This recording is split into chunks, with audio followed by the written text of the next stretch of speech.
Bismillahirrahmanirrahim. Munofiqlar o'zlari to'g'risida biror sura nozil bo'lib, ularning dillaridagini mu'minlarga pash qilib qo'yishidan ansiraydi. Ey payg'ambar, ularga aytqinki, sizlar Allohning dinini masxara qilaveringlar.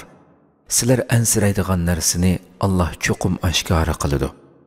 Agar sen ulardan nima uchun masxara qilganligini surishti qilsang, ular biz faqat chaqchaq qilib va o'ynashib deb qo'ygan edik deydi.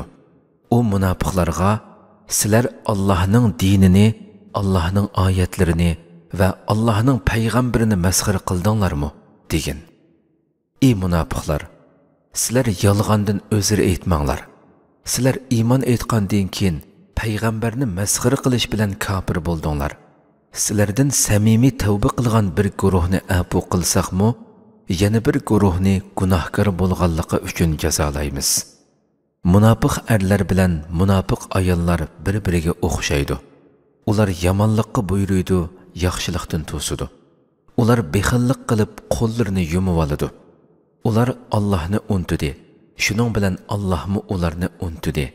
Ya'ni ularni marhamatidan mahrum qildi. Shubhisizki munofiqlar fosiqlarning dal o'zidir. Allah munofiq erlarga, munofiq ayollarga va barliq kofirlarga do'zax o'tini va'da qildi. Ular do'zaxga kiradi. Do'zaxda mangu qoladi. Do'zax ularni azoblashga yetarlikdir. Allah ularga la'nat qildi. Ularga mangulik azob bor. Ey munofiqlar, sizlar burun o'tganlarga o'xshaysizlar. Ular kuch-quvvatda sizlardan kuchlik edi. Ularning mol-mulki va avlodi sizlarninkidan ko'p edi. Ular nesivasidan bahramand bo'lgan edi. Sizlardan ilgarikilar nesivasidan bahramand bo'lgandek, sizlarmo nesivanglardan bahramand bo'ldinglar. Ular botilga petib ketgandek, sizlarmo botilga petib ketdinglar. Ana shularning yaxshi amallari dunyo va oxiratda bekor bo'lib ketadi. Ana shular ziyon tortquchilardir. Ularga o'zlaridan ilgari o'tganlarning Nuh, Ad va Samud qavmlarining, İbrahim qavmining, Madyan aholisining dum ko'mtirib shaharlarning xabarlari kelmadimi? Ularga payg'ambarlari o'p-uchuq mo'jizalarni elib kelgan edi. Ular payg'ambarlarni inkor qilganlikdan halok bo'ldi. Allah ularga zulm qilmadi, lekin ular o'ziga o'zi zulm qildi. Mu'min erlar, mu'min ayollar bir-biri bilan do'stdir. Ular kishilarni yaxshi ishlarga buyuruydi, yomon ishlardan to'sidi. Namozni mukammal ado qiladi, zakot beradi. Allohga va uning payg'ambariga itoat qiladi. Ana shularga Alloh rahim qiladi. Shaksizki Alloh g'olibdir, hikmat bilan ish qilg'uchidir. Allah mu'min erlar va mu'min ayollarga ostidan o'stanglar eqib turadigan, ular mangu turadigan jannatlarni va ularning doimlik qarorgohi bo'lgan jannatlardagi esil to'ralg'ularni va'da qildi. Allohning ulardan rozi bo'lishi jannat ne'matlarining eng kattasidir. Mana bu muvaffaqiyatdir. Ey payg'ambar, kofirlarga va munofiqlarga qarshi jihad qilgan, ularga qattiq muomala qilgan. Ularning boradigan joyi jahannamdir. U nima degan yomon joy. Munofiqlar hech nima demadoq deb Allohning nomi bilan qasam qiladi. Halbuki ular haqiqatan kufr so'zni aytdi. Islomga kirgandan keyin kofir bo'ldi. Muhammad alayhissalomga qasd qilishdan iborat amalga oshmaydigan ishni qilishga urindi. Allah va uning payg'ambari ularni o'z fazlidan boy qilganligi uchunla ular tuzkorlik qilib payg'ambariga dushman bo'ldi. Agar ular tavba qilsa, ular uchun yaxshi bo'ladi. Agar iymondan davomliq yuz o'risa, Allah ularni dunyo va oxiratda qattiq azob bilan jazolaydi. Yer yuzida ularga biror do'st va biror madadkor tepilmaydi. Ularning orasidan ba'zilar agar Allah bizga o'z fazlidan boylik ado qilsa, biz albatta sadaqa beratdik, albatta solihlardan bo'latdik deb Allohga va'da berdi. Allah ularga o'z fazlidan boylik ato qilgan chaqda ular bexillik qilishdi. Allohga itoat qilishdan yuz o'rib, va'dasidan yenib oldi. ular sadaqa qilamiz deb Allohga bergan va'dasiga xiloflik qilganligi, o'zlarini musulmon deb yolg'onchilik qilganligi uchun Allohning oldiga boradigan qiyomat kuniga qadar ularning dillarida munofiqlikning davomli turishini Alloh ularning qilmishining oqibati qildi.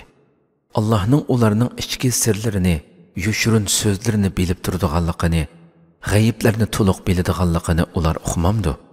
Ular mu'minlarning orasidagi mardlik bilan o'zi xolab sadiq qilguvchilarni, qudratining yetishicha oz bo'lsa-mu sadiq qilguvchilarni ayiblaydi. Ularni masxara qiladi.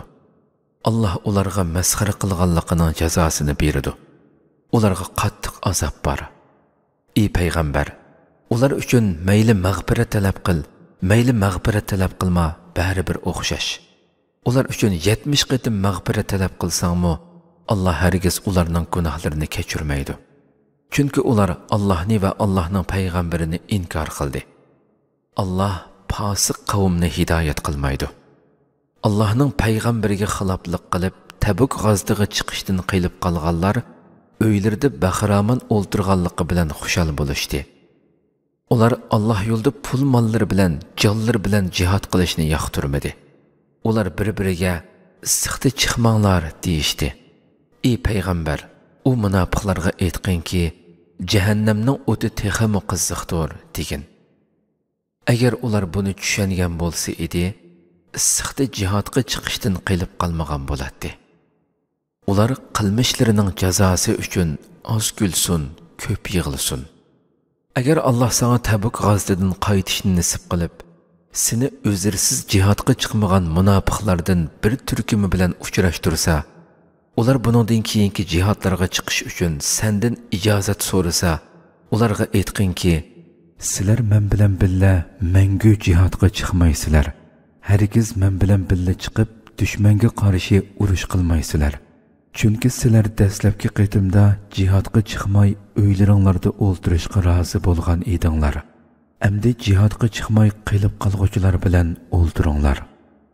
Ey payg'ambar, sen ularning orasidan o'lgan hech qanday odamning namozini hargiz tushirmagin. Dafna, ziyorat va duo qilish uchun uning qabrisi ustida turmag'in. Chunki ular Allohni va Allohning payg'ambarini inkor qildi va dindan chiqqan holatida o'ldi. Ularning pul mollari va farzandlari seni ajablantirmasin. Allah dunyoda faqat shular, ya'ni pul mol va farzandlar orqali ularni jazolashni va ularning kofir peti jon uzishini iroda qiladi. Qachonki biror sura nozil qilinib, Allohga iymon aytinglar, Allohning payg'ambari bilan birga jihad qilinglar deyilsa, ularning orasidagi boylar sendan qilib qilishga ruxsat so'raydi. Ular bizni qo'y, biz jihadga chiqmay uylarida qilib qoladiganlar bilan birga bo'layli deydi. Ular uylarida qoldiganlar bilan birga qilishga rozi bo'ldi. Bu sababdan ularning dillari pechatlandi. Shunga ular haqiqatni tushunmaydi. Ammo payg'ambar va payg'ambar bilan birga iymon etganlar pul mollari bilan, jonlari bilan jihad qildi. Ana shular yaxshiliklarga erishidi. Ana shular maqsadga yetguchilardir. Allah ularga ostidan o'stanglar eqib turadigan jannatlarni tayyorladi. Ular uningda mangu qoladi. Bu cho'ng utuqdir. Sakroliq arablardan o'zir aytquchilar jihadga chiqmaslikka ruxsat so'rab keldi. Allohga va uning payg'ambariga yolg'on so'zlaganlar uylarida o'ltirib qoldi. Ulardan kafir bo'lganlar qattiq azobga duchor bo'ladi.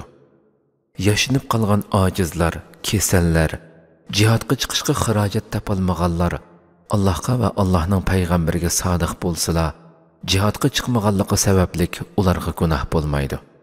Samimiy bo'lganlarni ayblashga yo'l yo'q. Allah nihoyat mag'firat qilguvchidir, nihoyat mehribondir.